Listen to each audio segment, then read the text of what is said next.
guys! Welcome back to my YouTube channel. So medyo matagal-tagal din ulit tayo bago tayo nakapag-vlog. So for today's vlog naman, ibahin naman namin kasi nung nakaraan puro tayo pang travel no? Ngayon, ang iba-vlog natin ay tungkol naman sa kung ano yung hindi naging magandang experience din namin dito sa UAE or dito sa Dubai. And dapat din yung lahat bago pumunta dito ay maging aware din sa kung ano yung mga rules and regulations dito sa Dubai para hindi tayo pare-pareho nagkakamali at mahuli. So, ayun nga. So, ito naman nangyari naman sa amin to last year pa. Siguro mga August. Yan. Ilalagay ko na lang dito sa taas kung ano yung mga kaganapang nangyari nun. So yun nga, sa mga August yun. Dito kasi guys sa Dubai, meron tayong ginagamit dito na null card. So card yun siya na maliit. Kung baga sa atin dun sa may Pinas, ang tawag doon is yung beep card. Yung beep card yun yung ginagamit sa MRT or dun sa LRT station, diba? So tinatap doon bago ka makapasok dun sa tren. So dito naman ganun din. Ang maganda naman kasi dito, bukod dun sa tren na ginagamit sa, ang tawag kasi nila dito is metro station. Meron din sa bus, pwede mo siyang gamitin. Metro null card yung tawag doon. Pwede mo siyang gamitin doon sa may metro station, pwede mo rin siyang gamitin doon sa may bus kapag sasakay ka. So, itatap mo lang siya. Yung mali lang namin doon kasi hindi nga kami aware. Sumakay kami doon ng husband ko, no, dalawa kami. Pero pala siyang maintaining balance kasi na kailangan, which is 12 dirhams. Pumasok lang kami doon, then nagtap ako. Ang alam ko, parang nasa 6 dirhams or 7 something yung laman po nung null card ko. Then ako kasi kapag papasok ako doon sa bus, ang ginagawa ko lang usually, lalo na kami mga kasunod ako, so magtatap lang ako, tapos dire-diretso na ako agad na po. So, ganun yung nangyayari. Tapos, yun nga, dahil sa hindi nga namin alam, so ang ganda pa ng upo ko doon. Tapos siguro mga 2 p.m, medyo mainit-init pa, summer pa nung time na yun. Ang nangyari, ang ganda ng upo ko, biglang may pumasok na inspector. So, nag-check na siya. So, ako okay lang, kampante lang ako kasi alam ko naman may laman nga yung card ko. Tapos nung pag-check na, una niyang chinek yun dun sa may husband ko. So, okay naman. Nung pagdating sa akin, parang biglang nag-error. So, ang ginawa ng inspector, kinuha niya ulit sa akin yung card ko.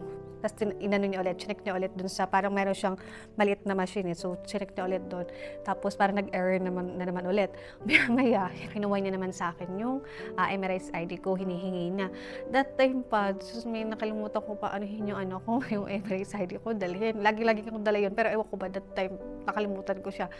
At sa nangyayari, yun dahil sa nakalimutan ko, yung kinuha, yung binigay nung husband ko, yung kanya. So, parang siya yung nahuli, hindi ako.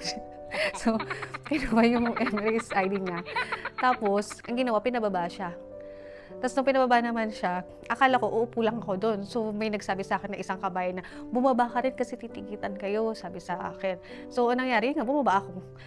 Pagbaba ko, doon na inano sa akin na yun nga na parang meron ng penalty na kailangan kaming bayaran. Tapos parang sabi sa amin na kailangan mabayaran namin siya, hindi kami makakaalabas ng bansa kasi parang may huli sa amin sa airport pa lang. So yun sabi sa amin ng inspector. So kami, syempre medyo nangarag naman ako that time. Kaya sinabi ko na bayaran na rin namin. Then meron pa kaming kasunod actually na 2-3 Indian ba yun, na nahuli din sila. So ako naman medyo yang-hiya naman ako kasi doon sa loob ng bus may iba pang kabayan. Tapos nakita din kami. So, ayun, kaya lang, wala naman na tayo magagawa kasi nga nangyari na yun. So, yun lang, kailangan natin maging aware sa mga policy nila dito sa o kahit saan, sa bansa tayo pupunta. Then after that, binayaran namin siya malapit lang dito din sa Al-Kifaf.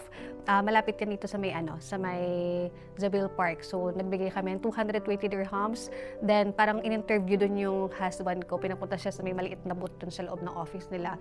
Tapos, may hiningi sa kanya information. Yun, then nag-pay kami. Then, sabi nila, yun nga, mawawave na yung penalty namin.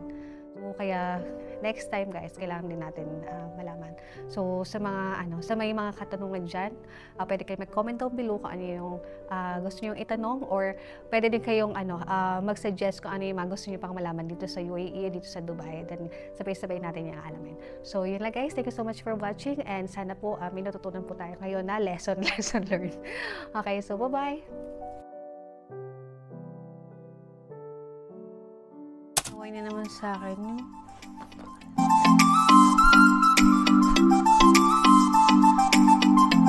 Ano nga pangalan ng ID natin dito sa UAE?